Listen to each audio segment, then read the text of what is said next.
Hey y'all, it's been a while. Today I'm bringing you guys yet another Barbie restoration. This time we're gonna actually be working on Miss Barbie herself. This is a Bubblecut Barbie from the 60s. As you can see, she's become very discolored in her limbs and her head. She also has this really huge gash like right in the back of her head, as you can see here. She definitely also is just generally disgusting. Like, she smelled like shit.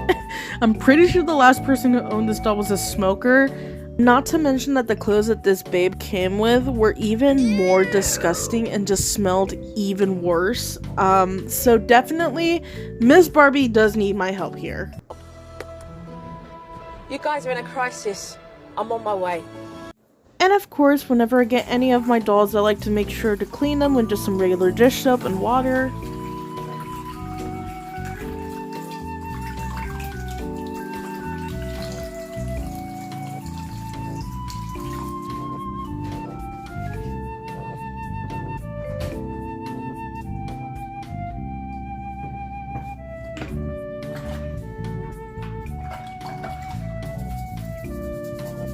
By the way, if you're uncomfortable with, if this is like your first time cleaning a vintage doll and you don't feel comfortable using a toothbrush, I would suggest using instead a cloth rag or something similar, if, just to get a hang of how things are. Trust me, these dolls are not as fragile as you think they might be. I mean, definitely, of course, be careful with them, but yeah, if you want to get more comfortable, I would suggest using a cloth rag first.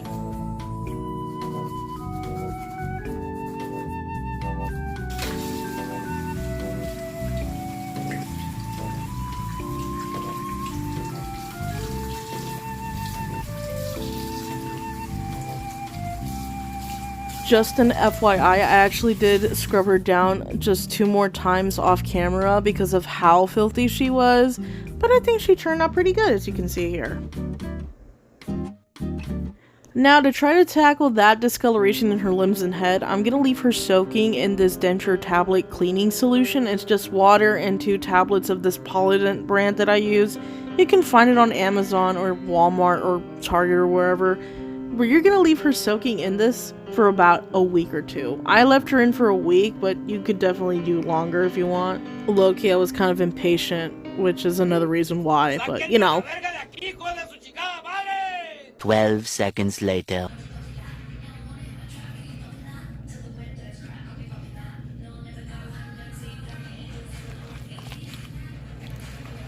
What the fuck is that?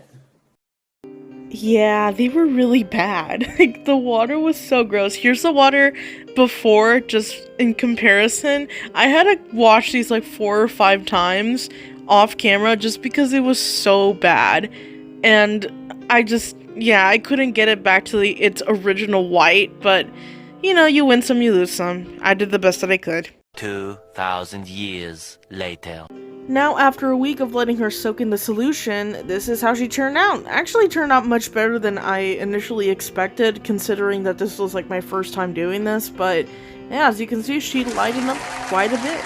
I do want to say something before continuing on to the next step. Make sure to rinse your doll off really well after you're letting them soak, because the tablets tend to leave this like white residue all over the doll. So yeah, you want to make sure you wash them off real good before continuing on, or else she's gonna look like Casper the fucking Ghost, so. Clap if you care. All right, let's move on. Perfect. Now I'm gonna be moving on to the hair. With Bubblecuts, there's not really much that you can do. They kind of just like to do their own thing, really. But, I always like to make sure that the hair is clean, that it is free of tangles, because some of these older dolls have been sitting around for God knows how long. Their hair is gonna get gross and tangly. So I'm just going in with like my regular shampoo, making sure that the hair is clean first. Now, after rinsing off the soap, I'm gonna go ahead and condition her hair. I like to put a lot of conditioner. What you can also do is make a combination of the conditioner and fabric softener.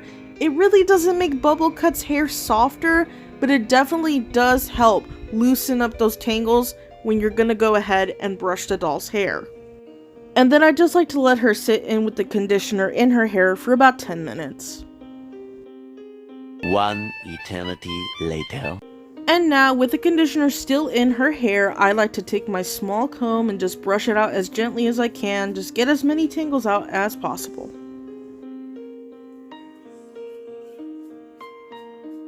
And of course, once I'm finally finished brushing out all her tangles, I go ahead and give her a rinse, and look how she came out. She is so fucking cute. I just love this like honey blonde hair that she has. It's a slay. What can I say? I think he slayed, you know what I mean? So I did do this specific step of the restoration off camera just because I was struggling opening the glue bottle for like a solid 5 minutes. But I did fix her neck split, and I did glue it back in place. Now I'm just letting it dry for now. That way, you know, I'm not gonna mess it up and then I have to redo this whole gluing thing again. If you're curious about the glue brand that I used, it's like this Localite, I don't know how to pronounce the brand, I'm sorry. But it is a special plastic specific glue. It's supposed to be flexible, that way when I pop the head back in, it's not going to just rip open again and I have to do this all over again, as I said before. But yeah, I recommend this brand. I've used it before on some of my other dolls and it's worked pretty well. So yeah, I did that off camera though, because I was struggling. I was struggling, but moving on. Now it's time for the best, but the hardest part of any Barbie restoration in my opinion, and that is redoing the makeup. Unfortunately, I did actually film a lot of the painting process off camera just because, well, I don't really have a professional setup, and I also like to get as close to the dolls as I can. So, yeah, I'm sorry about that, guys. And also, sometimes I have to completely restart if I'm not satisfied with the way that she's looking. For this one in particular, I think I redid her lips like 2 or 3 times. I was just not feeling it. And I'm pretty sure even at the end of this video, you're not going to see the lip color that I ended up with, just because I personally don't like the white pale pink lips. That's just not my thing. Some collectors really love it. Personally, not me. I'm not a huge fan. So yeah, I wanted to, you know, get more of a peachy color, but I just could not find the right shade, so it was driving me insane.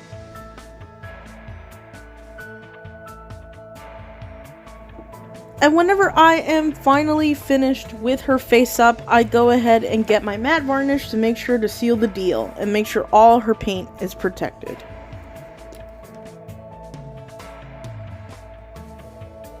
Oh yeah, and before I forget to mention, I did give her a mani and a pedi off camera because we want to make sure Miss Girl is slaying, okay? We want to make sure she looks her best.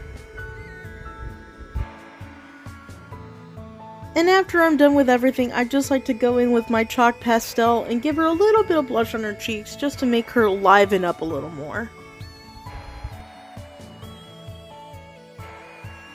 And finally, we're done. Let's roll the shots.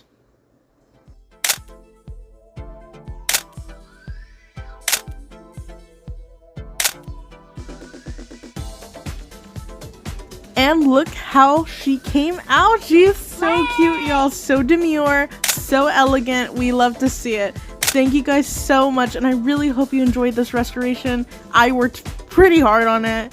I think it came out great. Let me know what you guys think in the comments section below. I definitely want to make more vintage Barbie videos in the future for you guys, but I definitely have other video ideas up my sleeves, especially for my MCR fans out there that are still subscribed somehow. That being said, I do want to make more vintage Barbie content because I feel like the community is mostly comprised of older white women and older millennial gay men. So why not bring something new to the table and have a fat little lesbian do these restorations for you? If that sounds like your cup of tea, please consider subscribing to the channel. But until then, I hope you guys take care and I will see you in the next video.